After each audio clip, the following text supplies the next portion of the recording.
Well, I'm delighted to say that joining me on this new series of the Godcast is Byrne, MP. Ian is a member of the Labour Party, British MP. He's been in Parliament since 2019, and in 2015, Ian co-founded Fans Supporting Food Banks, which is a subject close to my heart. So we'll talk about that as well. Ian, welcome to the Godcast. How are you doing?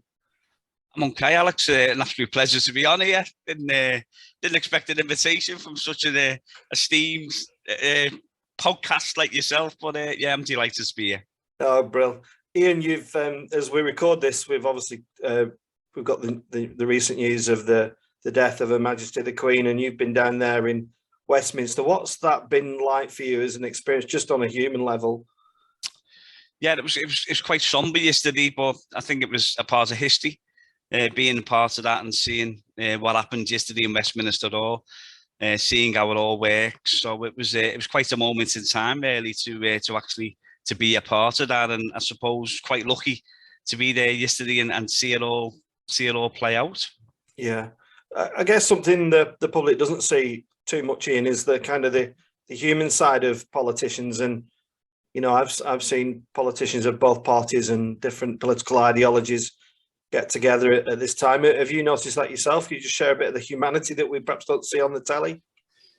Yeah, I think that's something like this, which is, it goes to the heart of the nation, pulls people together, and I think, you know, this is a moment in time now where, you know, on Monday is going to be a hugely significant moment for the country, and I think everybody's been extremely respectful in being what they need to be, which is respectful, because at the moment we've got, you know, a very divided nation at the moment, and we'll probably talk about where we are as a country with the inequality and the injustice that we're seeing right across every community. So I think this is a big moment for the country, and then obviously once the burial of the Queen on Monday, and then I'm sure these big questions will be starting again, where people need to be asked questions and find solutions really quickly. Yeah, and Liverpool being a home which has got huge connections to in recent years of the Christian faith, but now a widely diverse and multicultural city. What's your anticipation of what will happen back home in the next few days and weeks, Ian? With regards, so I guess there's quite a lot of civic things that you need to see to and attend to, is there?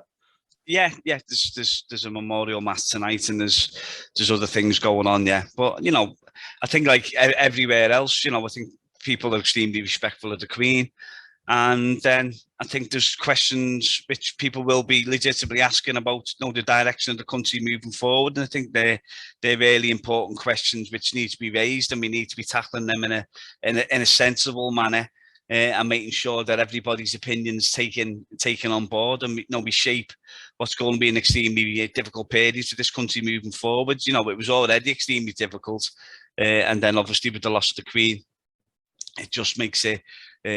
It just adds another element to it. Yeah, and talk of difficult times, Ian. I guess it's been a really difficult time for you as a member of Parliament with recent events in Liverpool and what's happened there with the tragic death of Olivia and other people. How do you cope with that on a personal level, first of all?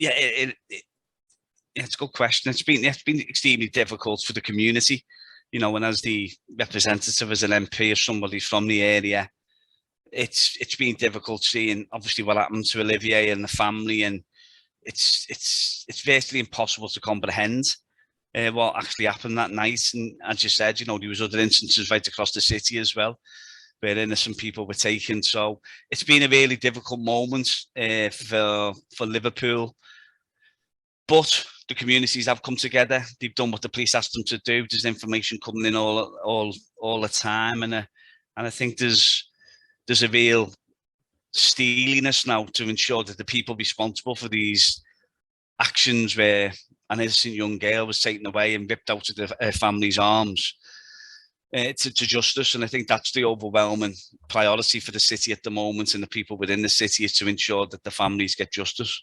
Yeah, no charges yet, Ian, but are you optimistic that that's going to happen? Yeah, I am. Yeah, I'm 100% certain. I think the police are doing a fantastic job.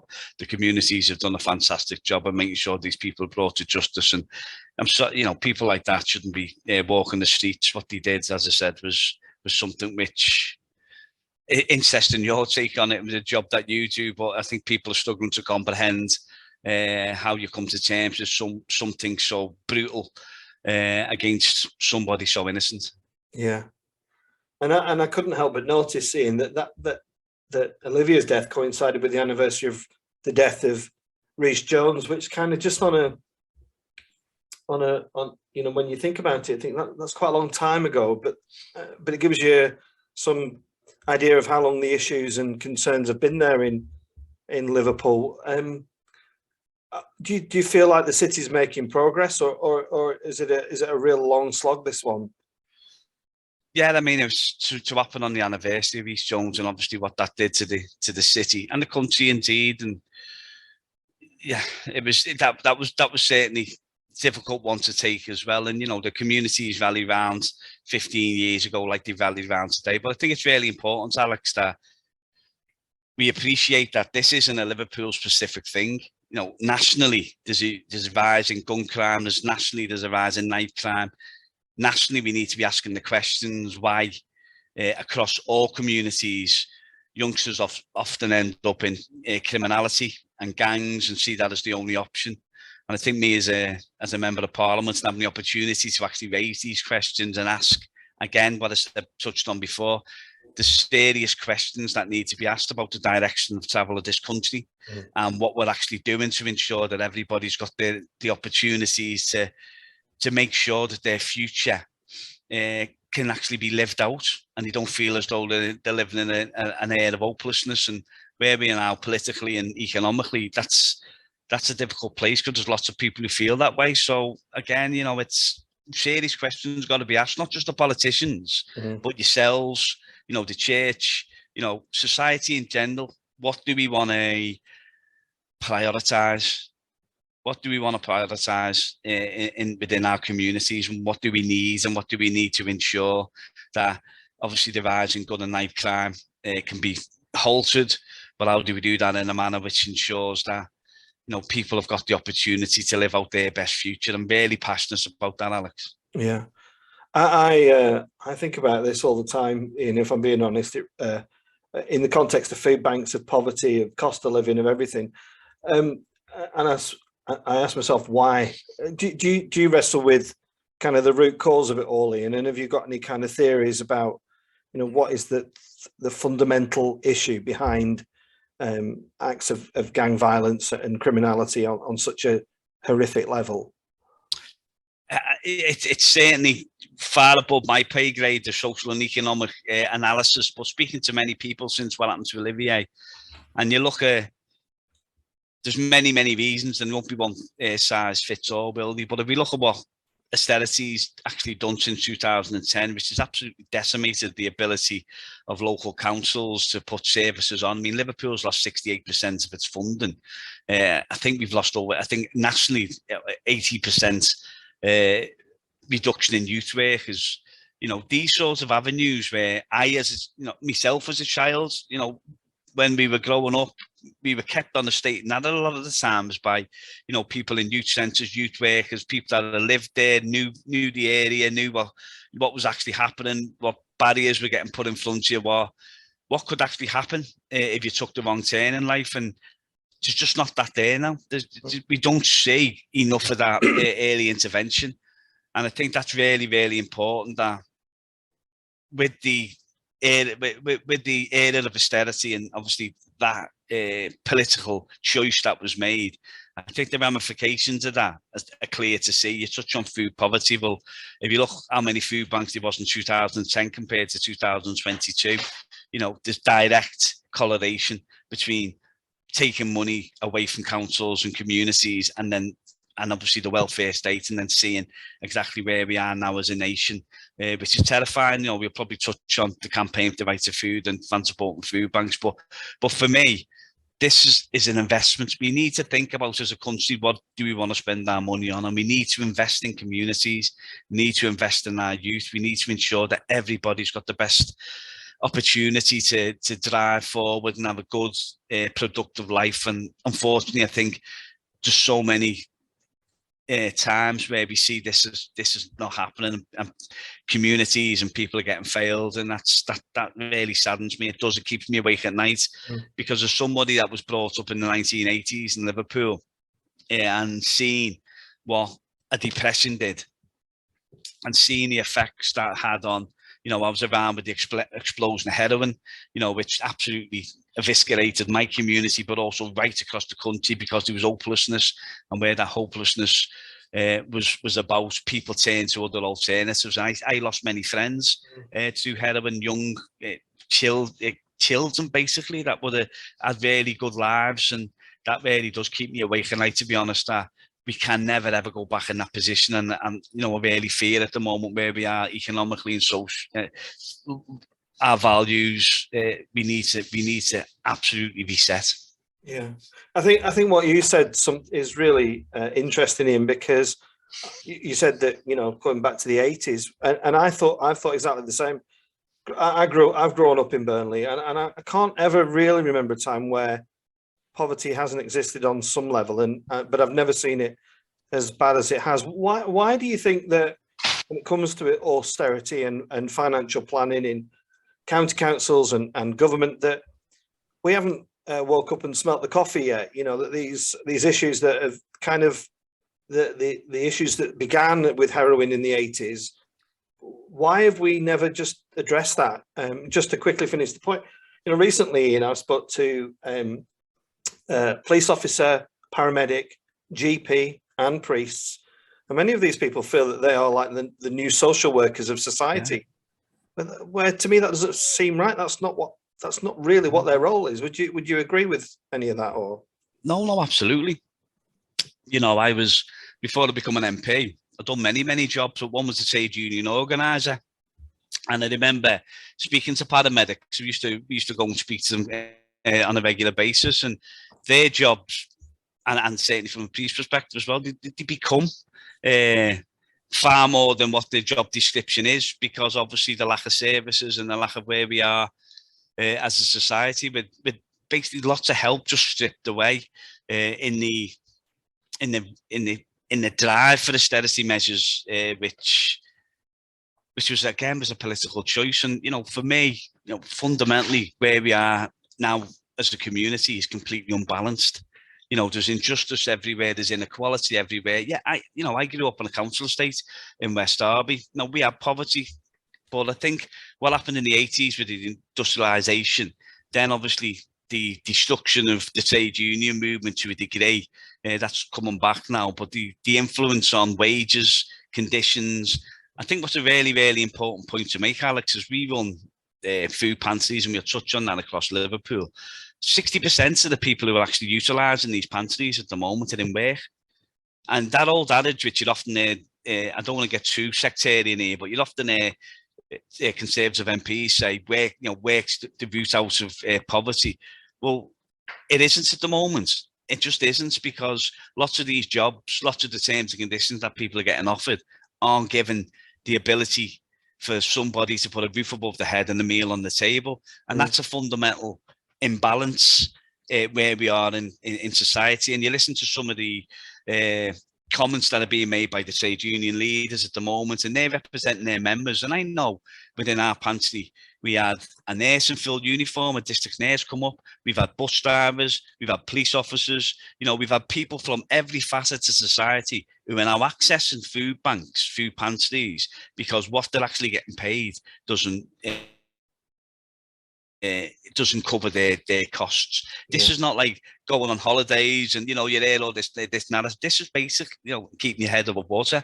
So I think where we are now in the society means that we need to think really long and hard about the inequality that we face, the inequality where we are and how unfair that is, and how it's going to really, really damage the basic tenets of our society. Because I see it day in, day out. And obviously what I try and do is we talk about right to food, we talk about putting things within legislation to try and rebalance society. But now there's a moment in time now that needs to happen. Yeah. Ian, I suppose I'm shamelessly plugging my book that comes out next month about social injustice, but do you think that people, so you're a well-known left-wing member of parliament, would you go too far as saying that the people on the right of politics just don't care, or do they choose to turn a blind eye? When I was in a news report with Pastor Mick Fleming, I got a lot of letters and phone calls, particularly from people in what I would call the Westminster bubble, and particularly women who rang me up and just said, I didn't realise it was like that. It was almost like they were oblivious to it. They just weren't aware of the issues. Just what's your thoughts, Ian? I struggle to say it's a left and right issue, really. It's where we are as a country. It's where we want to go as a country. And when you've got more food banks than McDonald's, it shouldn't matter if you're on the left or the right. Fundamentally, should say that's wrong. That is wrong. That is wrong. When you've got 4 million children going hungry and not able to attain their potential, that's wrong from a moral perspective. But also, if you want to look at it from an investment perspective, these are our future. And if we've got children going to school hungry and not reaching their full potential, well, then they won't reach their full potential in generations to come. So if you want to look at it from another ideology, and I say this on many occasions when I speak to Tory MPs about the right to food, I say, if you want to flip it in a different way, you do that, what you're comfortable with. But for me, no, it's where we are morally as a country. When you've got the stats, what I'm outlining there, 1 in 3 of my great city are in food poverty now. That's wrong. That's not a left or right issue, Alex. That's wrong. And there's got to be, a rebalancing. Obviously, I've got my views on our rebalance society as a socialist. That might come into conflict with other views where they may feel as though this is how you rebalance society. But I think we've all got to agree at the moment, something's broken. Something's fundamentally broken in society. And how do we fix that? And I'd sit down with anybody in a room and discuss that. And I'm quite happy and comfortable in my own skin to make them arguments. Many a time I've gone in to see government ministers about the right to food, and I've sat down and I've said to them, I'm not here on a sectarian mission. I'm not here, with that sort of red versus blue. I'm here as a humanitarian, and I'm telling you what's happening in my communities and communities across this country. I'm asking you to act. You've got the leaders of power. You're in government at the moment, so I'll work alongside you. If you want to implement the right to food, I'll do that all day long with you. But this, for me, isn't a left or right issue. It's where we are as a country to begin with. Where are we? Well, it's unjust. There's too much inequality. And then, obviously, the answers, that's where you start having the debates and arguments. But first of all, you've got to fundamentally accept the fact that that's how it is. Yeah. And taking that argument to the nation, Ian, is, I try and be non-political on the Godcast, but I think it does pose a challenge for the Labour Party, doesn't it? Because they almost went there with Corbyn, and it was rejected. I spoke to John McDonnell on the Godcast about this, and his take on the fallout, that was that it was all a bit of a disaster in the end. But it's kind of, do you take the argument to them on a full kind of Marxist ideology, or do you take them onto an ideology on the left, or do you just try and take, as it feels to me like Keir Starmer might be doing, is just on an ideology of just being in opposition to the government without any real kind of policies that you can really think, I get that. I'm not, I have to be honest, I'm not sure what the policies are yet at the Labour Party, and I suppose I'm being quite controversial here, but I'd be interested to know what you think about that. Well, I think for me, if you get into government, then we've got to utilise that power, haven't we? And we've got to change people's lives. That's the whole point, surely, of being in government. It's not to maintain the status quo, and the status quo quite clearly is not working. So we've got to look at solutions of how we make lives better. And I'll touch on it. 1 in 3 in my city are in food poverty. That can't remain. No, and that will be reflected right across the country. Where you are in Byrne, it'll be devastating with regards to what's happening and will happen with the price rises, the energy, food price rises. It'll be devastation. So for me as a politician in my role, I wanted to put forward ideas which I feel like transform society. So we look at universal free school meals. That's something which is part of my Right to Food campaign. It's something which I absolutely passionately believe in. You know, we look at other countries that have got universal free school meals where the children sit down and break bread, like Portugal. So they sit down socially, all the same, no stigma. Everybody gets a free school meal. They know that they're going to be fed and watered so they can attain the, to maximise their education and their potential. That's something for me which is transformational. And I've made that point to the front bench. And I think I'll keep making that point to the front bench, you know, when we eventually draw up the manifesto, that we need things which are absolutely game changing. And for me, that's game changing. You know, we can talk about obviously public ownership of energy, public ownership of water, you know, them questions are getting asked now. And they're extremely popular with voters from right across the political spectrum, and they're going to get more and more popular as people see sewage pumped into the seas, the poisoning of our waters, energy prices rising at a rate which is, which are going to drive millions into poverty. So there's lots and lots of questions at the moment politically, but I think if we seize the moment, we've got an opportunity to transform the future of this country, and that's what I'm in this game to do. Yeah. I'm not in this game to sit on a fence. No. And just, toddle along in Westminster and be thankful that I'm an MP. What's the point? All right, then, Ian, I'm going to challenge on this one because you said earlier, you were a humanitarian, and I've got no doubt that you are, but you touched on some of the national things, but you're in Liverpool, I'm in Burnley, and I see every day, Ian, parts of my parish that are where drug dealing, alcohol abuse, domestic violence, gambling is completely normalized. I see families where it's not just a one person in the family, it's the family, and it's a family from a generation of previous people that have had the same problems.